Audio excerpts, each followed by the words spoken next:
In recent years, the tech industry has made strides in increasing gender diversity and representation. However, there is still much to be done when it comes to Black women in tech, who are often overlooked and underrepresented. It is vital that the tech community takes meaningful steps to ensure a more equitable and inclusive environment for all members. Hi, everybody. It's your hosts, Samantha and Ebony, and we're back with another episode that you don't want to miss on the Deeper Than Tech podcast, where we talk about how to grow your career in an industry that was not designed with us in mind. We'll be diving deep into this topic, but before we do, if you're loving this podcast so far, make sure you head over to Apple Podcasts and give us a 5-star review.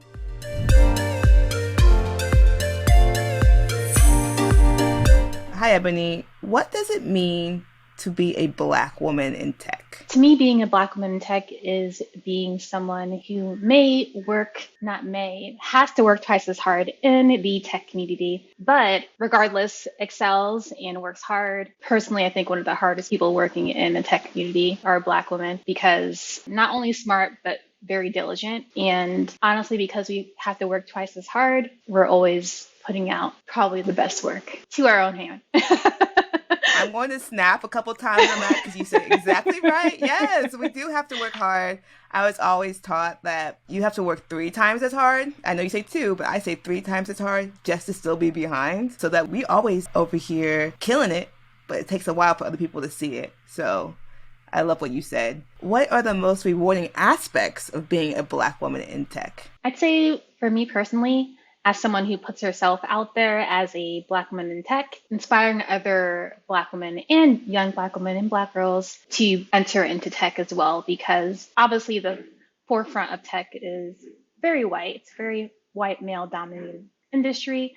And when you search tech in whatever aspect of tech, you're going to see white males mostly. And so me taking the time to put myself out there in whatever capacity by maybe tweeting about, oh, I fixed this feature today, or me streaming on Twitch. I live stream on Twitch sometimes, and I live stream my coding, my simple, pretty straightforward JavaScript projects.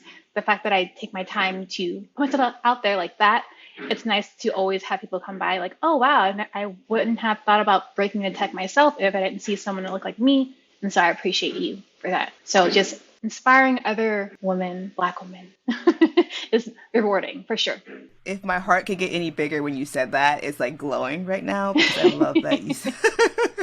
I love that people come to you and just like, without you doing this, I would not have changed my life, which is a really cool thing to hear. What are the biggest challenges that Black women in the industry face? This just goes back to a little bit what I said in the beginning. I'm going to go 3 times as hard, like you mentioned, because I totally agree with that. Just having to work harder to reach a level playing field, as opposed to someone who looks like the typical white male in the industry. They can just go in and already be at the level playing everybody else. They just assume they're smart because they look like everybody else in the industry. As opposed to being a Black woman and being a minority in general, assumptions are made, assume that you're not as smart, and that's why we have to work hard to even get on the level playing field with everybody else. And so that is definitely one of many challenges for sure. Probably the biggest challenge, and probably just encompasses a lot of smaller challenges as well. So that's what I would say. Yes, lots of small challenges add up to one big one. How can the industry help support Black women in tech now? Just allowing more visibility, allowing more representation. I was actually having a conversation earlier with a friend. For anyone who doesn't know, I not only do tech stuff, but I'm very vocal in the music scene, more specifically the metal music scene. So we were talking about how whenever a minority is associated or in a band, they don't get nearly as much publicity as someone who's white. It's almost a negative. When you're Black in a band, they don't want to promote you. And so actively taking the time to raise up voices, because it's not the minority's job to raise themselves up. It is the job of the industry itself, which is mostly run by white people. So taking the time to consciously pull people up and build people up and put them at the forefront is one of the major solutions and support to Black women in tech in general. Speaking of music, I might be having this story wrong, so please correct me. There's this artist called Normani, who's like a brilliant dancer, singer, and she was in a group with 4 other women who are different races. But there's one person in that group that was like, I think she's Spanish or like very light-skinned Spanish woman who would like attack her. And I feel like they both were very good singers, good dancers, but one just rose to fame because of how the music industry, I guess. But I just like this, I thought that was a very interesting story. How they rose to fame so much faster than her, even though they're so talented, just because of how doors get shut because sometimes you are Black, where doors open wider and faster because of your skin color, which is wild to me. It is very wild. I mean, it's been like this for centuries, so I can't be too surprised, but yeah. Right. It's still, it forces anger though. Like, I'm just like, how am I working this hard though? But you're doing the same thing, even a little bit less. You have all this. I'm like, come on. But yeah. Exactly. Yes. Thank you for backing my story up. Thank you. Yeah. I was like, maybe I shouldn't say this. What are some initiatives that companies can do to like better represent and support Black women in the tech community? By offering apprenticeships and internships more specifically to minorities, Black women, because not only Black women not being as inspired to apply to tech positions, because to kind of go off track a little bit, even like the description of a job can be intimidating to women in general and to Black women, and having all these weird words like, oh, you got to be a rock star, you got to be great at this. As from my experience, in general for women, like we want to be that, what you're asking for. And then usually, on the other hand, men, they'll just apply just to apply. They're like, oh, I don't really have the experience, but they're usually just going to try. And we don't really do that. And so I think talking about more so about descriptions, I think you should be more lenient about job descriptions in general and use more inclusive language so people aren't intimidated, and women aren't intimidated, and Black women aren't intimidated. But going back to offering more opportunities to increase the confidence and the skill in minorities, I think offering apprenticeships and internships are really helpful for that. And that's what my company does. We offer internships and we actually seek out minorities and actively build them up so they can actually start working for the company, which has kind of recently happened, which is kind of cool. And so just putting in the work, making sure you have enough budget for that, because that is not just something you're not just going to post about it and then that's it. You have to actively have a lot of action behind that and actually look for people and bring them in. So actively, using more inclusive language in general in job description and offering mentorships and internships to minorities is going to help the issue for sure. So I've heard a lot of white people say that now that companies are searching for minorities to join, white people are like, oh, they're taking all of our jobs. How do you feel about that? Absolutely not. We are not taking your jobs.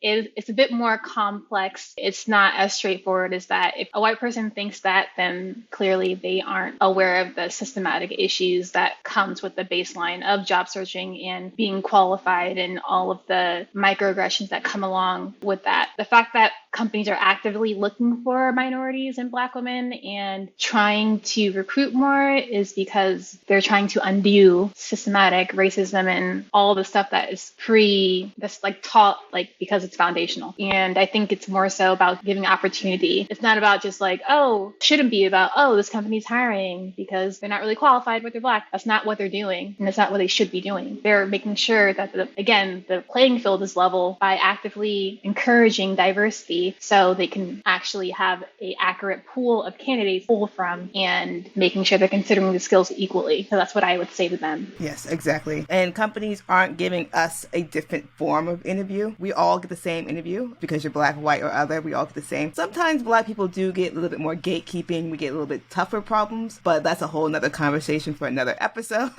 So yeah, don't worry. We're not stealing your jobs. It's okay. You still can apply. So once we get in the door, how can companies keep Black women retained at the company? That's actually a good question. So I definitely ran into that issue with getting this job. Oh, I'm very excited. I got it. And then the culture just completely being off, the culture being what I like to say, bro culture, so uncomfortable and literally just not wanting to be there and ultimately quitting the job. And so I think it is important for a company to be aware of the culture that they are fostering and making sure that it is comfortable for minorities to exist and to have fun. I know that's kind of like a general answer, and that could lead to various actions based on what the company culture currently is and what they want it to be and what needs to get done. But not only that, I think it's important to have affinity groups in the company if it is a large enough company to have those kind of affinity groups. For instance, the company I work for, we have a Black affinity group, a Hispanic affinity group, Asian American affinity group. So we have a lot of small opportunities to connect with and actually talk about issues that we may be experiencing in the company, but also talk about what can be improved and to improve the company as a whole, because they are, actually being conscious and want to be a better company and more inclusive and more diverse. So I say that just offering opportunities for minorities to connect with each other within the company, knowing that it still can be uncomfortable, but also being aware of the culture that you foster and making sure that it's not actively excluding people, comments that may be made and that you might let slide because you don't think it's a big deal, but it actually is a big deal.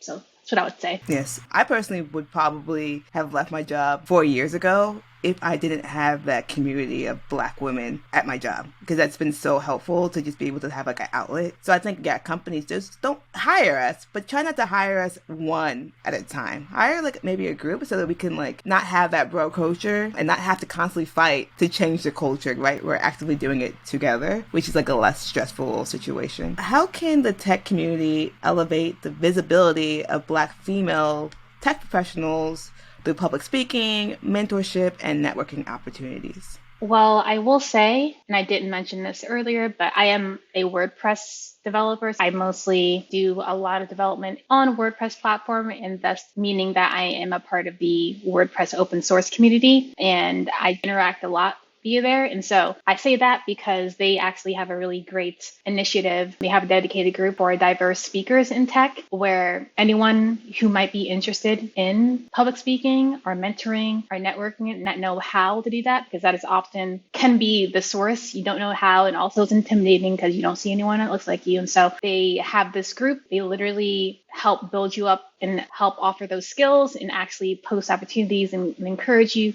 to apply for those speaking opportunities, and also will coach you and go over your outline, thinking about speaking from and all that. And so it's just all about being active, making sure that if you want inclusivity and diversity, you need to put in the work. You need to establish these spaces for diverse individuals so they can feel comfortable in order to go after opportunities like that. And one final question. Do you have any advice for a Black woman right now who is struggling in tech but still wants to keep going? Keep going. You got this. Also, I would say connect with other Black women. Everyone, I promise you, the Black women in tech that I've reached out to, there's never going to be someone that's like, no, I don't want to talk to you, because we all get excited when we see another Black woman that's like, oh, I want to code. Oh, I want to be a project manager on a tech team. Oh, I want to do anything in tech. We're like, yes, we will make the time because we want you to be successful, and we want you to see that there is another side of tech that is comprised of us, and